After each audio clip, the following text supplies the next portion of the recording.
Apple की मुंबई और दिल्ली में पहले इंडिया के स्टोर्स खुलने का अभी हाल ही में अनाउंसमेंट हुआ। आईफोन्स की लोकल प्रोडक्शन शुरू करने के बाद देश के लिए एक हिस्टोरिक मूवमेंट है। ये इवेंट एप्पल का इंडिया को पूरी तरह से अपनाने को दर्शाता है और भारत का दुनिया के मैन्युफैक्चरिंग हब के सफर की तरफ एक बड़ा कदम भी है। चाइना की जगह इलेक्ट्रॉनिक्स के एक्सपोर्टर के रूप में इंडिया को स्थापित करने का गोल अभी भी एक अजीब सा सपना लग सकता है, लेकिन स्मार्टफोन्स ने बिना किसी शंका के ये दिखाया है कि इंडिया इसे सच कर सकती है। स्मार्टफोन्स ने मेक इन इंडिया प्रोजेक्ट को आगे बढ़ाने में मदद की है, जिससे सरकार ने बड़े बड़े सब्सिडी और इंपोर्ट ड्यूटीज के साथ संभाला है। India cellular and electronics association के अनुसार 2022-23 में देश ने 85,000 करोड़ रुपए से अधिक मोबाइल फोन्स का एक्सपोर्ट किया है। 2017-18 में स्मार्टफोन्स एक्सपोर्ट सिर्फ 1,300 करोड़ रुपए का था, फिर 2018-19 में तेजी से बढ़कर 11,200 करोड़ रुपए का हुआ और उसके बाद 2019-20 में 27,200 करोड़ रुपए तक पहुंच गया। कोविड की वजह से 2020-21 में ये नंबर 23,000 करोड़ रुपए तक ही सीमित रहा था, लेकिन 2021-22 में ये संख्या 42,000 करोड़ रुपए से अधिक होने लगी। फिर उसके एक साल बाद 2022-23 में ये संख्या लगभग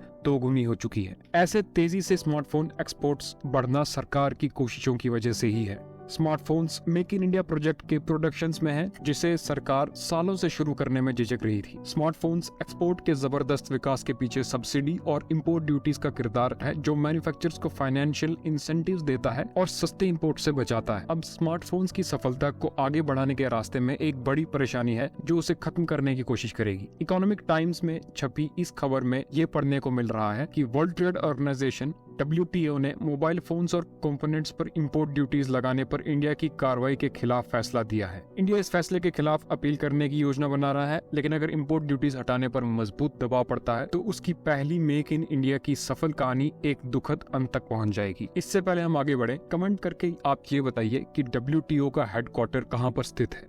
तो आइए अब जानते हैं असल में क्या हुआ है। WTO ने सोमवार को फैसला सुनाया कि भारत ने यूरोपियन यूनियन, जापान और ताइवान के मुकाबले में स्मार्टफोन्स और उनके कंपोनेंट्स जैसे अलग अलग इलेक्ट्रॉनिक प्रोडक्ट्स पर इंपोर्ट ड्यूटीज लगाकर ग्लोबल ट्रेडिंग रूल्स का उल्लंघन किया है। WTO ने डिस्प्यूट सेटलमेंट पैनल्स सेटअप किए थे, जिससे न्यू दिल्ली के 2017 में मोबाइल फोन्स और कुछ information and communication technologies products पर 10% कस्टम ड्यूटी लगाने पर फैसला हुआ था, जो उसी साल में 15% तक बढ़ गया था। ड्यूटी को कई WTO मेंबर्स के विरोध के बाद भी और ज्यादा 20% तक बढ़ा दिया गया था। USA, Turkey, UK, Norway, Singapore, China, Canada और इंडोनेशिया जैसे थर्ड पार्टीज इस डिस्प्यूट के हिस्से नहीं है, लेकिन उन्हें इस मैटर में बड़ी दिलचस्पी है और मतलब इसका साफ है, भारत का बढ़ता इन्फ्लुएंस। तो आखिर भारत के पास क्या ऑप्शंस हैं? यूरोपियन यूनियन ने भारत को आर्बिट्रेशन यानी मध्यस्थता की सलाह दी है, लेकिन भारत इस फैसले की अपील करेगा। हालांकि दिया गया फैसला खुद भारत की मदद कर सकता है, क्योंकि WTO की अपील्स मैकेनिज्म को प्रेसिडेंट डोनाल्ड ट्रंप के दौरान US ने डिसफंक्शनल बना दिया था। 127 WTO मेंबर्स के एक प्रस्ताव को US ने 60 से अधिक बार अपोज किया है, जिसमें कि वेकेंट पोजीशंस भरने के प्रोसेस को शुरू करने की प्रक्रिया शामिल है, जो अब जजेस के बिना आमतौर पर 1 साल तक एक अपील को सुलझाने में लग जाता है। इसका मतलब है कि जब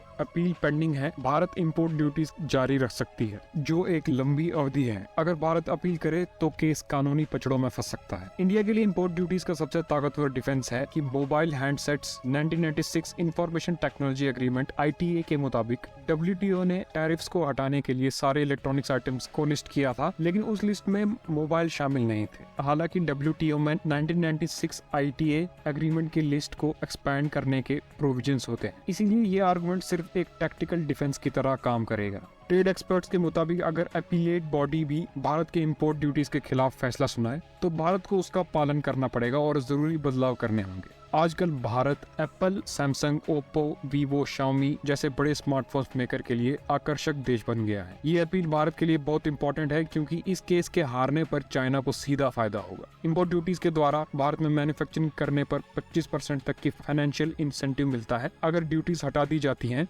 तो भारतीय मैन्युफैक्चरर्स कंपोनेंट्स और मोबाइल फोन्स भी इंपोर्ट करने शुरू कर देंगे। हारने की वजह से भारत के स्मार्टफोन्स एक्सपोर्ट्स पर ही नहीं, बल्कि मेक इन इंडिया प्रोजेक्ट्स पर भी खतरा है, जिससे भारत विदेशी मैन्युफैक्चरर्स को खींचने में नाकाम होगा और भारत को दुनिया का मेन मैन्युफैक्चरिंग हब बनने से रोकेगा और हजारों युवा रोजगार भी खो बैठेंगे। आगे इस केस पर क्या डेवलपमेंट होगी, ये देखना इंटरेस्टिंग होगा और इसी केस की सभी अपडेट्स आपको इंडिया ग्लोबल वॉच पर देखने को मिलेंगी। मिलते हैं आपसे अगली इंटरेस्टिंग वीडियो के साथ।